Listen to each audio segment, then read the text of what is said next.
ఆత్మహత్యకు పాల్పడే వ్యక్తులు తమ పిల్లలను సైతం హత్య చేసే ఘటనలు ఉమ్మడి తూర్పుగోదావరి జిల్లాలో తరచుగా కనిపిస్తున్నాయి. వారం రోజుల వ్యవధిలోనే 2 భయంకర ఘటనలు చోటు చేసుకున్నాయి. ఇందుకు నిదర్శనంగా చెప్పొచ్చు. తన 2 పిల్లల్ని తాళ్లతో కట్టి బకెట్లో నీటిలో ముంచి చంపారు తండ్రి. అలాగే 2 పిల్లల్ని కాలువలో తోసేసి తండ్రి సెల్ ఫోన్ చూడవద్దన్నందుకు తల్లిని చంపడం వంటి అనేక ఘటనలు చోటు చేసుకోవడం జిల్లాలో చర్చనీయాంశమైంది. మానసిక రుగ్మతలకు మించిన వ్యాధులతో సతమతమయ్యేవారు ఇటువంటి ఘటనలకు పాల్పడుతున్నారంటున్న ప్రముఖ సైకియాట్రిస్ట్ డాక్టర్ కీర్తితో కలిసి మా ప్రతినిధి Durrani face to face.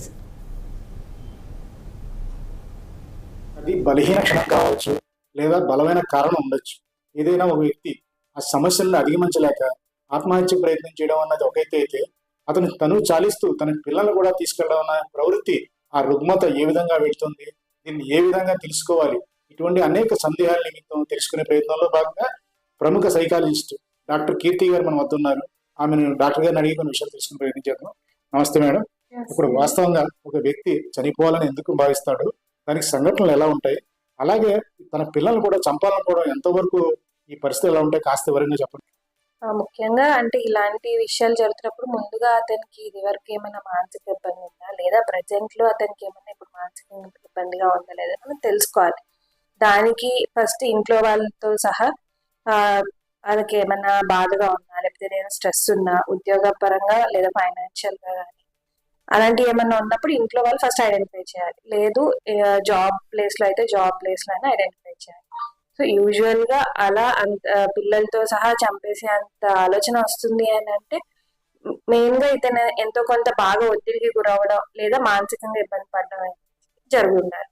So ఇలాంటి ఎలా ఐడెంటిఫై చేస్తాము అంటే ఫస్ట్ అతనికి అట్లీస్ట్ ఆఫీస్ ప్లేస్ లో కానీ సోషల్ సపోర్ట్ లేకపోవడం లేదా ఫైనాన్షియల్ గా ఏమైనా ఇబ్బంది ఉండడం, దాన్ని ఎలా ఓవర్కమ్ చేయాలి అంటే నియర్ బై గా ఎవరైనా సైకియాట్రిస్ట్ ఉన్నా సరే వాళ్ళకి వెళ్ళి షేర్ చేసుకోవడం. ఇలా ఆలోచనలు వస్తున్నాయి అన్నప్పుడు ఫస్ట్ ఆలోచనలు వస్తున్నప్పుడే మనం దాన్ని కట్ చేసుకోవాలి.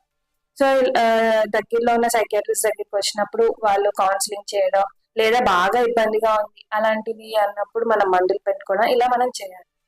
సో జనరల్ గా ఇలాంటివి ఎందుకు అవుతాయి అంటే లైక్ వాళ్ళు ఎక్కడైనా చూసి ఉండాలి, లేదా ఇంట్లో ఆల్రెడీ ఎవరికైనా ఫ్యామిలీ హిస్టరీలో కూడా ఎవరికైనా ఇలాంటి ఇబ్బందులు ఉండాలి.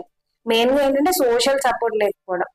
అండ్ ఆ సిచ్యువేషన్ ఇంకొకసారి ఆలోచనలు అన్నీ ఇంపల్సివ్ గా ఉంటాయి. అంటే ఆ క్షణం వస్తుంది, ఏదో విధంగా లైఫ్ ని ఎండ్ చేసేయాలి, లేదా ఈ లైఫ్ వల్ల పిల్లలు ఫ్యూచర్ ఏమైనా పాడవుతుంది అన్న ఆలోచన ఏమైనా ఉన్నప్పుడు అలా పిల్లల మీద ఎఫెక్ట్స్ చూపిస్తారు. కానీ చేసే ముందు ఒక ఎవరైనా సరే ఇలాంటివి మళ్ళీ ఎవరింట్లోనూ జరగకుండా ఉండాలి అంటే చేసే ముందు ఒక ఆలోచన చేయాలి. మనం చేసేది కరెక్టా కాదా, దీని వల్ల పిల్లలు ఇబ్బంది పడతారా లేదా మన ఫ్యామిలీ ఇబ్బంది పడుతుందా అని ఒక ఆలోచన ముందు ఉండాలి.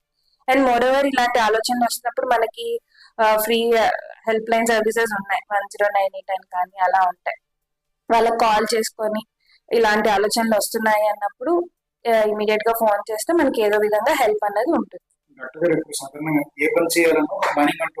అవునండి. అయితే ఈ ప్లానింగ్, ఈ హత్య చేయాలన్నా ఆత్మహత్య చేయాలన్నా ఒక విధంగా ప్రణాళిక ఎన్ని రోజుల ముందు జరిగే అవకాశం ఉంటుంది. ప్లానింగ్ దీన్ని గుర్తించాలంటే కుటుంబ సభ్యులు ఏ విధంగా గమనిస్తూ ఉండాలి?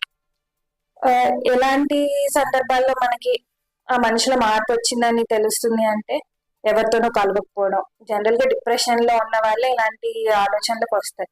సో ఎవరితో కలవకపోవడం, లేకపోతే ఎవరైనా ఇంట్లో వాళ్ళు వచ్చి పలకరించినా సరే వాళ్ళతో పలకరించలేకపోవడం, ఎక్కువగా ఏడుస్తూ ఉండడం, నిద్ర స్లీప్ డిస్టర్బెన్సెస్ ఉన్నా, ఇలాంటి ఏమన్నా ఉన్నప్పుడు యాజ్ ఏ ఫ్యామిలీ మెంబర్ గా అది వైఫ్ అవ్వచ్చు, హస్బెండ్ అవ్వచ్చు, పిల్లలైనా సరే ఐడెంటిఫై చేసి హాస్పిటల్ తీసుకొస్తే మనం దాన్ని బట్టి ఒకవేళ సరే మనకి చాలా స్కేల్స్ ఉన్నాయి అంటే చూసుకొని దాన్ని బట్టి మనం ట్రీట్మెంట్ అనేది స్టార్ట్ చేసుకుంటాం.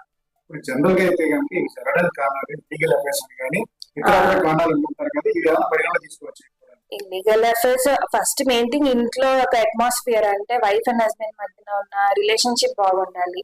నెక్స్ట్ అలానే ఫైనాన్షియల్ ఇష్యూస్ అయ్యి ఉండొచ్చు, అంటే మేబీ జాబ్ ఏమైనా పోయి ఉండొచ్చు, లేదా వర్క్ ప్లేస్ లో ఏమైనా ఇబ్బందులు అయ్యి ఉండొచ్చు, లేదా అంటే ఇప్పుడు ఇంకా కొత్తగా ఏంటి అంటే లైక్ ఏంటంటారు ప్రెస్టేజ్ కోసం పిల్లల చదువుల గురించి కానీ, లేకపోతే వీళ్ళు ఇంకా మంచిగా స్టాండర్డ్స్ లో ఉండాలని చెప్పి కానీ అలా చూస్తున్నారు. అంటే ఫస్ట్ థింగ్ కంపేర్ చేసుకోకూడదు వేరే వాళ్ళతో, నా లైఫ్ ఇలా ఉంది, నీ లైఫ్ ఎలా ఉంది అన్న సంగతి కూడా చూసుకుంటూ ఉంటారు. వీటి కౌన్సిలింగ్ ఉంటాయి, కౌన్సిలింగ్స్ ఉంటాయి, కౌన్సిలింగ్ సెషన్స్ ఉంటాయి, బిహేవియరల్ థెరపీ అని, లేదా అవి కూడా ఇండివిజువల్ థెరపీస్ ఉంటాయి, లేదా గ్రూప్ సెషన్స్ ఉంటాయి. అండ్ దానికి తోడు మనకి మెడికేషన్స్ కూడా ఉంటాయి. ఈ మెడికేషన్స్ ఏం చేస్తాయంటే మనకు వస్తున్న ఆలోచనలు తగ్గిస్తాయి. పదే పదే ఆలోచనలు వస్తున్నాయి అన్నప్పుడు దానికి కూడా మనకి ఏంటంటే డైరీ రైటింగ్ అని, థాట్ రైటింగ్స్ అని కానీ మనకు ఉంటాయి అన్నమాట. సో మన ఆలోచనలు ఎలా కట్ చేసుకోవాలి, లేదా ఎవరితోనే షేర్ చేసుకుంటే వాళ్ళు మనతో ఎలా మాట్లాడాలి అనేది కూడా మనం కౌన్సిలింగ్ సెషన్స్ లో పెట్టుకోవచ్చు.